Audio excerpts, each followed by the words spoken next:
नमस्कार दर्शक बंधु आपण को आम चैनल को स्वागत। पवित्र मिथुन संक्रांति व रज संक्रांति उपलक्षे समस्त मेष राशि व्यक्ति विशेष मानक अनेक अनेक शुभेच्छा और शुभकामना। आपणकर जदि मेष राशि होइथाए तेबे एही भिडियोटी को थरे मात्र शेष पर्यंत देखंतु। निजर व्यस्त बहुल समय मध्यरु मात्र 10 मिनिट समय आपण निज पाई दियंतु, काहेकि ना आमर आजिर एही कार्यक्रमटी समस्त मेष राशि व्यक्ति विशेषंक पई बहुत गुरुत्वपूर्ण रहिछि। काहेकि गुरुत्वपूर्ण रहिछि आपण भिडियोटी शेष पर्यंत देखिले निश्चित भावरे जानि परिबे। देखंतु आपणक मेष राशि रे एही मिथुन संक्रांति बा रज संक्रांति दिन सूर्य आसिबे आपणकर तृतीय भाव को, जेउठारे गुरु एवं बुधंक सहित विराजमान करिवे, जहा फलरे बुध एवं गुरु होइजिबे अस्त एवं एही अस्त हेबाटी आपणक जीवन रे बड़ परिवर्तन आनिबाकु जाउछि एवं एही परिवर्तन आपणकु किछि शुभ फल देई पारे एवं किछि अशुभ फल मध्य प्रदान करि पारे। ता सहित देखंतु एही जून मासरे मंगल एवं बुध मध्य करिसंती परिवर्तन निजर राशि रे चलन रे एवं जहा द्वारा आपणक जीवन रे मध्य बहुत बड़ परिवर्तन हेबाकु जाउछि। तेबे आसंतु जानिबा एही मिथुन संक्रांति बा रज संक्रांति ठारू आपणक जीवन रे कौन सबु बड़ परिवर्तन हेबाकु जाउछि। किंतु भिडियोटी आरंभ करिबा पूर्वरु जदि आपणकर भी मेष राशि होइथाए एवं आपण भी ईश्वरंकु आंतरिक भक्ति एवं विश्वास करंती तेबे भिडियोटी को लाइक करंतु।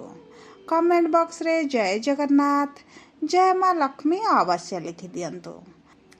ता सहित आपणक मन रे जहा भी प्रश्न रहिछि जहा भी द्वंद्व रहिछि आपण कमेंट बॉक्स रे लिखि जणांतु।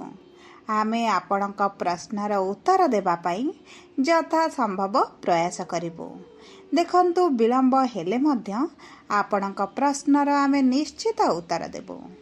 ता सहित भिडियोर मध्य भागरे आम सह जोगाजोग करिबा पई एक व्हाट्सएप नंबर टी दिया जाइछि, जो नंबर साहाय्य आपण आम सह जोगाजोग करी निजर नूतन कुंडली प्रस्तुत करि परिबे किंबा कुंडली को विश्लेषण कराई परिबे।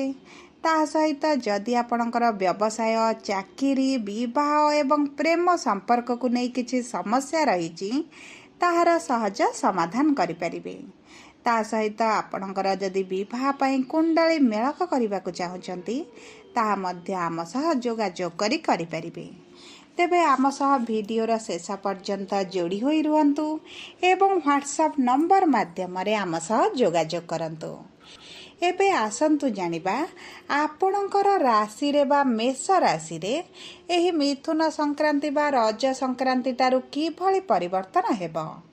विशेष भाव में बुध एवं गुरु दुईटी शुभ ग्रहंकर अस्त हेबाटी आपणक जीवन को किभली प्रभावित करिबो। देखंतु सर्वप्रथम जानिबा आपणक मेष राशि रे नवग्रहंकर स्थितिटी किभली रहिछि। देखंतु आपणकर प्रथम गृह रे शुक्र, द्वितीय गृह रे सूर्य एवं बुध, तृतीय गृह रे देवगुरु बृहस्पति, चतुर्थ गृह रे मंगल, पंचम गृह रे केतु एवं एकादश गृह रे राहु, द्वादश गृह रे शनि विराजमान करिसंती, जहा फल रे सेही गृह गुड़िक अधिक प्रभावित हेबो। तेबे सर्वप्रथमे आसंतु जानिबा आपणकर स्वास्थ्य को एही सूर्यंकर राशि परिवर्तन किभली प्रभावित करिबाकु जाउछि। देखंतु आपणकर स्वास्थ्य आपणकर राशिर प्रथम गृहरु जणा पड़े एवं प्रथम गृह रे शुक्र विराजमान करिसंती, जहा फल रे आपणकर स्वास्थ्य को नहीं थिबा चिंता शेष होइजिबो।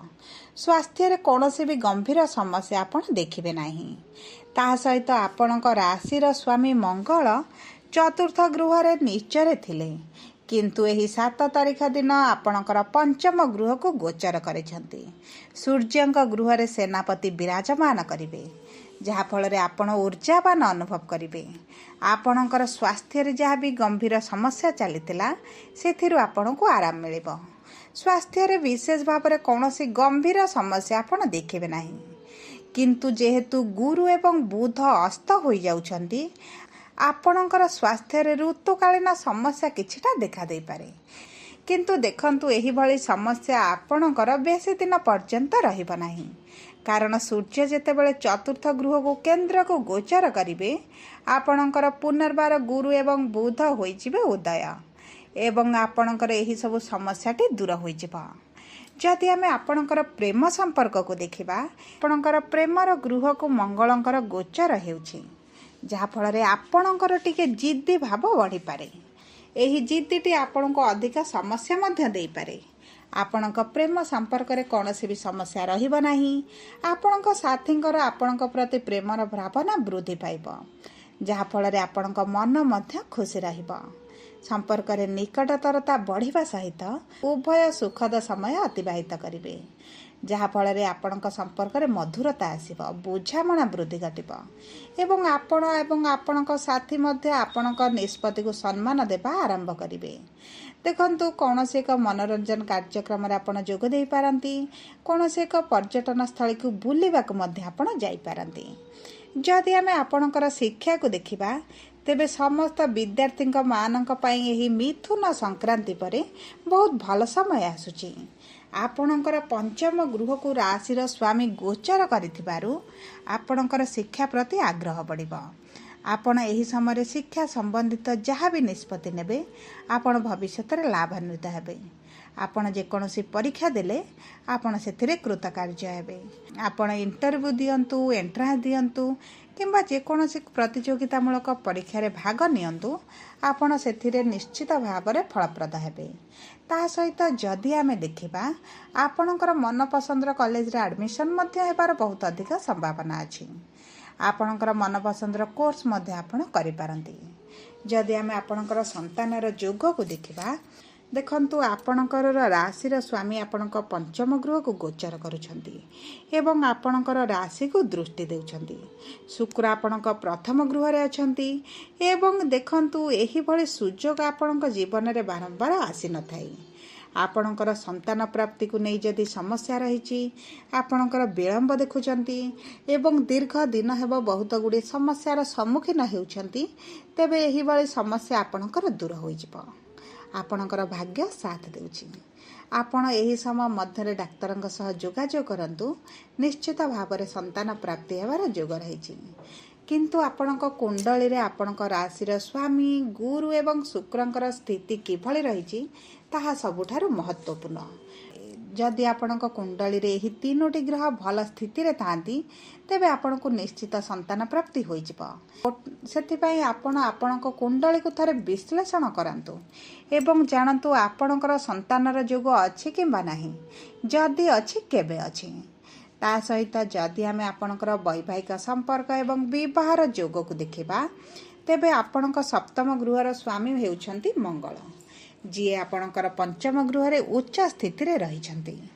ଯାହାଫଳରେ ଯେଉଁ ଅବିବାହିତ ବ୍ୟକ୍ତିମାନେ ବିବାହର ଯୋଜନାରେ ଅଛନ୍ତି, ବିବାହରେ ବିଳମ୍ବ ଦେଖୁଛନ୍ତି, ବିବାହ ପାଇଁ ଚେଷ୍ଟା କରି ମଧ୍ୟ ଆପଣଙ୍କର ହୋଇପାରୁନଥିଲା, ସେମାନଙ୍କର ବିବାହ ହେବାର ମଧ୍ୟ ବହୁତ ଅଧିକ ସମ୍ଭାବନା ଅଛି।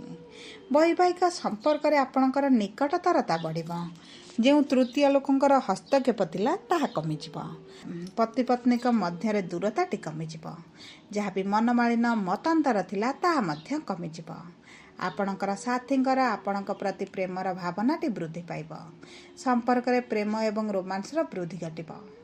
ଆପଣଙ୍କ ଜୀବନସାଥୀଙ୍କ ଠାରୁ ଆପଣ କିଛି ଉପହାର ପାଇପାରନ୍ତି। ତା ସହିତ ଆପଣଙ୍କ ସାଥୀଙ୍କ ସହିତ ଆପଣ କୌଣସି ଏକ ସ୍ଥାନକୁ ବୁଲିବାକୁ ମଧ୍ୟ ଯାଇପାରନ୍ତି। ଦେଖନ୍ତୁ, ଆପଣଙ୍କ ପରିବାର ଲୋକଙ୍କର ଆପଣଙ୍କ ପ୍ରତି ସମ୍ମାନ ବଢ଼ିଯିବ, ଆଦର ସ୍ନେହ ବଢ଼ିଯିବ। ଆପଣଙ୍କ ସାଥୀଙ୍କ ଠାରୁ ଆପଣ ଦେଖିବେ ଅଧିକ ସମ୍ମାନ ମିଳିବ, ଅଧିକ ବୁଝାମଣା ରହିବ, ଯାହାଫଳରେ ଦାମ୍ପତ୍ୟ ଜୀବନରେ କୌଣସି ବି ବଡ଼ ସମସ୍ୟା ଆପଣ ଦେଖିବେ ନାହିଁ। ଯଦି ଆମେ ଆପଣଙ୍କ କର୍ମକ୍ଷେତ୍ରକୁ ଦେଖିବା, ତେବେ କର୍ମର ଗୃହର ସ୍ୱାମୀ ଶନି ଆପଣଙ୍କର ଦ୍ୱାଦଶ ଗୃହରେ ବିରାଜମାନ କରିଛନ୍ତି, ଯାହାଫଳରେ ଆପଣଙ୍କର କର୍ମକ୍ଷେତ୍ରରେ ବୁଲିବାଟି ବହୁତ ହୋଇପାରେ। ଆପଣଙ୍କୁ ଭ୍ରମଣ କରିବାକୁ ପଡ଼ିପାରେ କିମ୍ବା ଆପଣଙ୍କ କର୍ମକ୍ଷେତ୍ରରେ କିଛି ନା କିଛି ପରିବର୍ତ୍ତନ ନିଶ୍ଚିତ ହୋଇପାରେ। ଯଦି ଆପଣଙ୍କର ମେଷ ରାଶି ଏବଂ ଆପଣ କାର୍ଯ୍ୟର ସନ୍ଧାନରେ ଅଛନ୍ତି, ତେବେ ଆପଣଙ୍କୁ କାର୍ଯ୍ୟ ନିଶ୍ଚିତ ଭାବରେ ମିଳିଯିବ। ଆପଣଙ୍କର ଗୃହଠାରୁ ଦୂରରେ ଆପଣଙ୍କୁ କାର୍ଯ୍ୟ ପ୍ରାପ୍ତି ହେବ। ଦେଖନ୍ତୁ, ଆପଣଙ୍କର କର୍ମକ୍ଷେତ୍ରରେ ସକାରାତ୍ମକ ପରିବର୍ତ୍ତନ ଆପଣ ଦେଖିବେ। ଆପଣ ଯଦି ଆପଣଙ୍କ କର୍ମକ୍ଷେତ୍ରରେ ଟ୍ରାନ୍ସଫର କରିବା ପାଇଁ ଚେଷ୍ଟା କରୁଛନ୍ତି ଏବଂ ସେଥିରେ କୌଣସି ନା କୌଣସି ଦ୍ୱନ୍ଦ୍ୱ ଆସୁଥିଲା, କୌଣସି ବାଧା ବିଘ୍ନ ଆସୁଥିଲା, ତେବେ ଏହିସବୁ ସମସ୍ୟା ଦୂର ହୋଇଯିବ। ଆପଣଙ୍କର ଟ୍ରାନ୍ସଫର ହେବାର ମଧ୍ୟ ବହୁତ ଅଧିକ ସମ୍ଭାବନା ଅଛି। ଆପଣଙ୍କ କର୍ମକ୍ଷେତ୍ରରେ ଅଗ୍ରଗତି ହେତୁ ଆପଣଙ୍କର ଇନକମ୍ ମଧ୍ୟ ବୃଦ୍ଧି ପାଇବ। ଆପଣଙ୍କର ଅସମ୍ପୂର୍ଣ୍ଣ କାର୍ଯ୍ୟ ଆପଣ ସମାପ୍ତ କରିବେ। ଆପଣଙ୍କୁ ପ୍ରଶଂସିତ କରାଯିବାର ବହୁତ ଅଧିକ ସମ୍ଭାବନା ମଧ୍ୟ ରହିଛି।